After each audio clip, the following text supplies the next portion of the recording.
when I buy the collection or when I get the figure, it's mainly for peace of mind.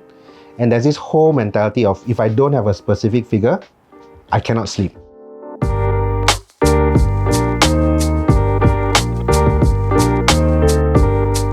My first collection was G.I. Joe comics when I was primary 3. I still remember this very clearly. I had a really good friend. He had this issue of G.I. Joe. I thought it was really good, and the cover was Cobra Commander. The colors really popped.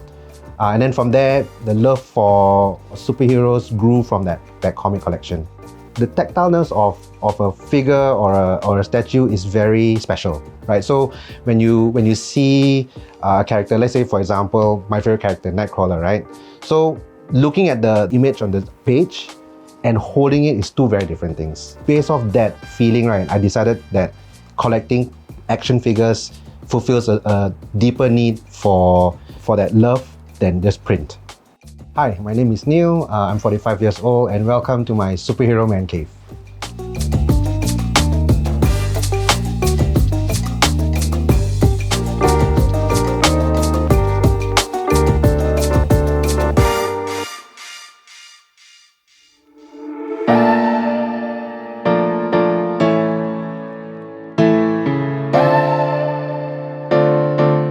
Oddly enough, I didn't collect action figures to begin with. My first piece was Dr. Doom. The whole idea of collecting Dr. Doom was not so much the character, because I wasn't really that interested in Dr. Doom, but the pose, the sculpting, the whole essence of how he looked was just incredible.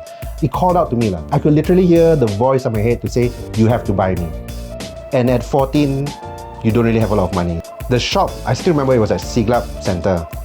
And the owner was very nice. So when I told the uncle, hey, I really want this, is there any way I can do some sort of like deposit kind of thing? He was very nice to me. He says, okay, little boy, if you want, just pay me $50 a month. I think after 5 months you can get it. So that's how I managed to get Dr. Doom. I don't really follow the market prices because when I buy the collection or when I get the figure, it's mainly for peace of mind. And there's this whole mentality of if I don't have a specific figure, I cannot sleep. It will always be in my mind trying to think about, okay, how do I get this? Where can I go? There's always this little nagging doubt that keeps me awake at night. Most of it is action figures from a 6-inch scale, and most of my figures are from the DC side, right? It's either Mattel or DC Direct.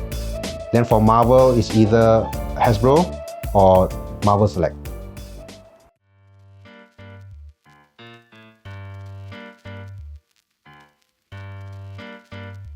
Currently, I have a supplier, like a personal friend of mine, right? He's the one that will go and get all these action figures. So shout out to Mervin Fu that gets all of my items for me. It's not so much a collection than it's an obsession. To me, it's almost like a drug. Every time I get a certain item that has been hard to find, right, I feel this whole sense of accomplishment. In the past, there are certain figures that, because of the way the company sort of distributed, right, there'll be rare figures that are so hard to find that even though you search all around, you cannot find it. And I was lucky enough that back then, my work allowed me to travel. Every time I travel, I would visit all the toy stores and find the figures that Singapore don't have. Currently, I have everything I need to have. For Marvel Legends, I have every single figure produced back when it was under Toy Biz in the late 90s, and they moved over to Hasbro Legends. So I have every single figure, even the exclusive, the variants. While during that period, some of them were really hard to get because I think one of the waves was exclusive to like a retailer in US that was really hard to get. Even within the region, you cannot find. And this is back before the internet days, back before Amazon. That wave would be the Giant Man wave. You really got to search high and low to find it, which eventually I managed to find. I had to pay a pretty penny. Price was at least 3 to 4 times what would have gone at retail. So the thing about collecting is how you display them, right? Collectors are also hoarders, right? The only difference between hoarders and collectors are that the collectors are able to display them in a very nice way and identify where everything lies specifically. Most of the items has a very special emotional connection and memory attached to it. If you point out to a specific figure, right, I can probably tell you a bit more about where I was, what I was doing when I purchased it. To me, story is also very important. It has to be correct to that character's storyline. If you know the history of Ghost Rider, right? So Ghost Rider rides a motorcycle, and because of his supernatural abilities, his motorcycle can go up vertical surfaces. How I display the Ghost Rider figures are all on vertical sections. Spider-Man is the easiest because Spider-Man swings from building to building. So if you look at all the stuff, you'll see all the various Spider-Mans swinging from location to location. And I also try not to duplicate my Spider-Man in terms of the poses. So every Spider-Man has a unique pose that is identifiable to his action. Todd McFarlane had a very unique, distinct style, and whenever he drew Spider-Man's web, I don't throw away anything. So I still have all the original twisty ties. It grew to a point where it started to get out of hand, and I realized, hey, if I actually join all the twisty ties, it looked almost identical to Todd McFarlane's web. I had a really good friend back then. He was like a DIY carpenter.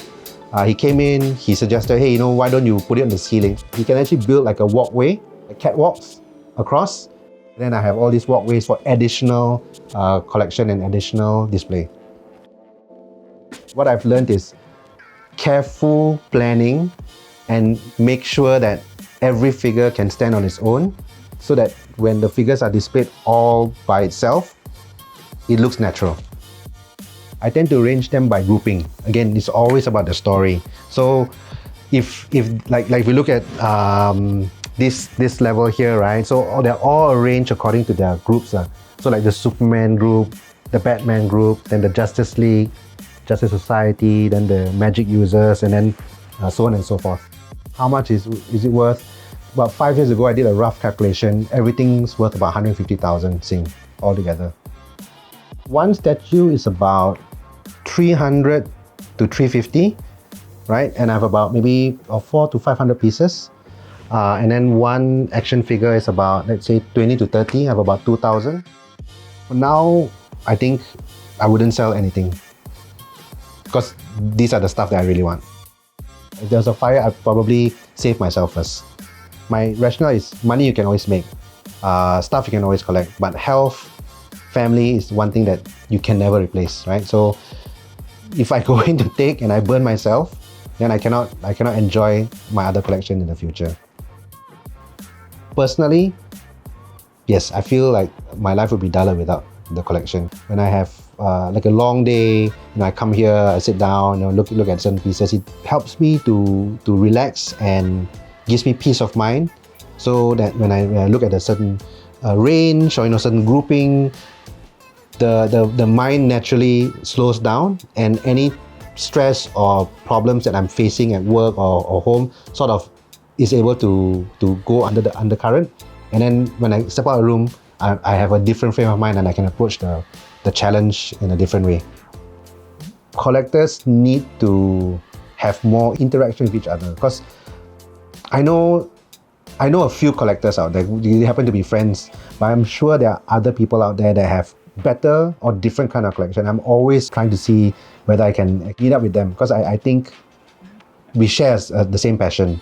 If you're going to display them in this kind of manner and only you see it, I think it's a bit of a shame, right? So for me, I always, anyone that wants to come in and see, I'm happy to invite them.